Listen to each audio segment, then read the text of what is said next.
ពួកភូតណាស្ថិតនៅលើផែនដីក្តី ពួកភូតណាស្ថិតនៅឯដអាកាសក្តី ដែលមកជួបជុំក្នុងទីនេះ ពួកភូតទាំងអស់នោះចូរមានចិត្តល្អ មួយទៀតចូរស្ដាប់នូវភាសិតដោយគោរព ព្រោះហេតុនោះអ្នកទាំងឡាយជាភូតទាំងអស់ចូលស្ដាប់នូវព្រះបរិត្ត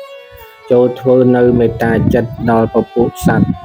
ជាមនុស្សជាតិ មនុស្សទាំងឡាយណាតែងនាំមកនៅពលីក្នុងពេលថ្ងៃនិងពេលយប់ ព្រោះហេតុនោះសូមអ្នកទាំងឡាយកុំប្រហែសធ្វេសរក្សានៅមនុស្សទាំងនោះ ទ្រព្យណាមួយក្នុងលោកនេះក្តី ក្នុងលោកខាងមុខក្តី រតនវត្ថុដ៏ឧត្តមណាក្នុងស្ថានសួគ៌ក្តី ទ្រព្យនិងរតនវត្ថុទាំងនោះឯងស្មើដោយព្រះតថាគតមិនមានឡើយ រតនៈគឺព្រះពុទ្ធនេះឯងជារតនៈដ៏ឧត្តម ដោយសច្ចៈនេះសូមមានសិរីសួស្តី ព្រះសក្យមុនីទ្រង់មានព្រះទ័យតម្កល់មាំ បានត្រាស់ដឹងហើយនៅព្រះធម៌ណាជាទីខ្ស័យទៅនៃកិលេស ជាទីប្រឆាចរាគៈ ជាធម៌មិនស្លាប់ ជាធម៌ឧត្តម រតនៈនីមួយស្មើដោយព្រះធម៌នោះមិនមាន រតនៈគឺព្រះធម៌នេះឯងជារតនៈដ៏ឧត្តម ដោយពាក្យសច្ចៈនេះសូមមានសិរីសួស្តី ព្រះពុទ្ធជាបុគ្គលប្រសើរ ទ្រង់សរសើរនៅសមាធិណា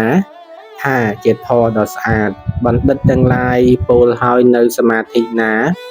ថាជាធម៌ឲ្យផលដោយលំដាប់ សមាធិឯណាស្មើដោយសមាធិនោះមិនមានឡើយ រតនៈគឺព្រះធម៌នេះឯងជារតនៈដ៏ឧត្តម ដោយពាក្យសច្ចៈនេះសូមមានសិរីសួស្តី បុគ្គលទាំងឡាយណា8ពួក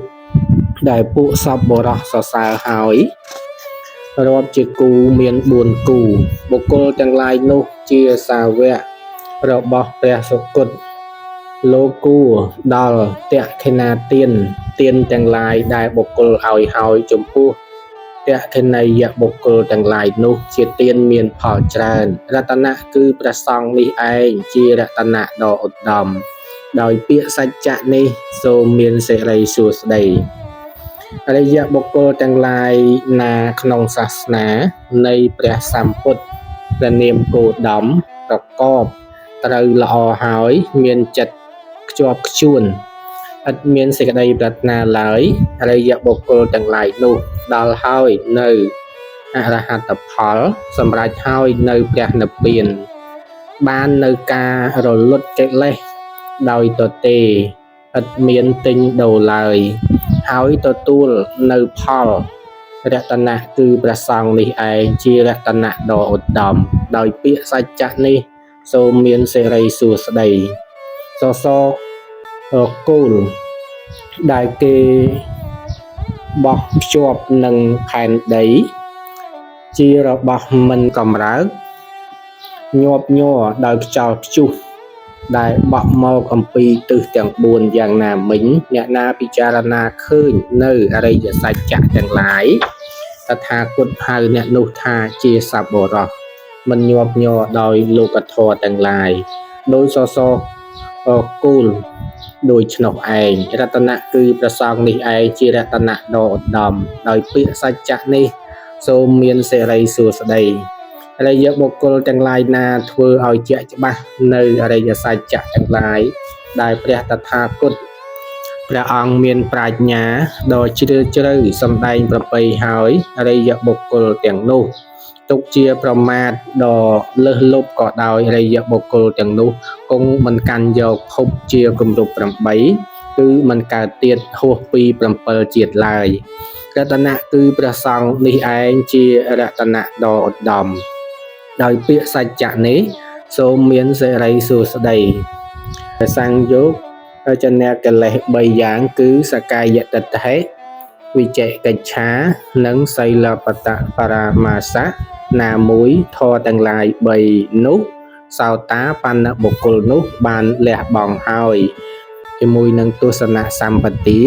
គឺសោតាប បដិមៈមួយទៀតសោតាបណ្ណបុគ្គលរួចស្រឡះចាកអបាយទាំង4ផងមិនអាចធ្វើនៅអផដ្ឋានទាំងឡាយ6ផងរតនៈគឺព្រះសង្ឃនេះឯងជារតនៈដ៏ឧត្តមដោយពាក្យសច្ចៈនេះសូមមានសេរីសួស្តីប្រសិនបើសោតាបណ្ណបុគ្គលនោះធ្វើនៅបាបកម្មដោយកាយវិចារឬដោយចិត្តក៏ដោយព្រោះសេចក្តីភ្លៀងភ្លាត់សោតាបណ្ណបុគ្គលនោះមិនដែលបិទបាំងនៅបាបកម្មនោះឡើយភាវៈនៃបុគ្គលមានផ្លូវនៃព្រះនិព្វានឃើញហើយជាបុគ្គលមិនដែលបិទបាំងបាបកម្មព្រះពុទ្ធទាំងឡាយបានត្រាស់សម្ដែងហើយរតនៈគឺព្រះសង្ឃនេះឯងជារតនៈដ៏ឧត្តមដោយពាក្យសច្ចៈនេះសូមមានសេរីសួស្តីគុំឈើក្នុងព្រៃមានត្រួយលូតលាស់ក្នុងខាងដើមកមហរដូវគឺខែក្តៅយ៉ាងណាមិញព្រះពុទ្ធបានត្រាស់សម្ដែងហើយនៅធម៌ដ៏ប្រសើរជាធម៌អាចញ៉ាំងសត្វទាំងឡាយឲ្យដល់នៅព្រះនិព្វានដើម្បីប្រយោជន៍ដ៏ឧត្តមដូចជាគុំឈើមានក្នុងព្រៃដូច្នោះឯងរតនៈគឺព្រះពុទ្ធនេះឯងជារតនៈដ៏ឧត្តមដោយពាក្យសច្ចៈនេះសូមមានសេរីសួស្តីព្រះសម្មាសម្ពុទ្ធជាបុគ្គលប្រសើរទ្រង់ជ្រាបនៅធម៌ដ៏ប្រសើរទ្រង់ប្រទាននៅធម៌ដ៏ប្រសើរទ្រង់នាំមកនៅធម៌ដ៏ប្រសើរព្រះអង្គប្រសើរឥតមានអ្នកណាមួយស្មើទ្រង់ត្រាស់សម្ដែងហើយនៅធម៌ដ៏ប្រសើររតនៈគឺព្រះពុទ្ធនេះឯងជារតនៈដ៏ឧត្តមដោយពាក្យសច្ចៈនេះសូមមានសេរីសួស្តីកម្មចាស់របស់អរិយបុគ្គលណាអស់ហើយកម្មថ្មីរមែងមិនកើតប្រកបអរិយបុគ្គលទាំងឡាយណាមានចិត្តនឿយណាយហើយក្នុងភពតទៅអរិយបុគ្គលទាំងឡាយនោះមានពូជអស់ហើយមានឆន្ទៈគឺសេចក្តីប៉ុនប៉ងក្នុងចិត្តមិនដុះចម្រើនឡើយជាអ្នកមានប្រាជ្ញាតែងរលត់ទៅដោយប្រទីបដែលរលត់ទៅនេះរតនៈគឺព្រះសង្ឃនេះឯងជារតនៈដ៏ឧត្តមដោយពាក្យសច្ចៈនេះសូមមានសេរីសួស្តីពួកភូតណាស្ថិតនៅលើផែនដីក្តីពួកភូតណាស្ថិតនៅឯដអាកាសក្តីដែលមកប្រជុំគ្នាក្នុងទីនេះយើងទាំងឡាយសូមនមស្ការនៅព្រះពុទ្ធជាម្ចាស់ទ្រង់បានត្រាស់មកហើយដូចគ្នាដែលទេវតានិងមនុស្សតែងបូជាសូមសេរីសួស្តីពួកភូតណាស្ថិតនៅលើផែនដីក្តីពួកភូតណាស្ថិតនៅឯដអាកាសក្តីដែលមកប្រជុំគ្នាក្នុងទីនេះយើងទាំងឡាយសូមនមស្ការនៅព្រះធម៌ដែលមានមកហើយដូចគ្នាដែលមនុស្សនិងទេវតាតែងបូជាសូមមានសេរីសួស្តីពួកភូតណាស្ថិតនៅលើផែនដីក្តីពួកភូតណាស្ថិតនៅឯដអាកាសក្តីដែលមកប្រជុំគ្នាក្នុងទីនេះយើងទាំងឡាយសូមនមស្ការនៅព្រះសង្ឃដែលមានមកហើយដូចគ្នាដែលទេវតានិងមនុស្សតែងបូជាសូមមានសេរីសួស្តីចប់រតនសូត្រ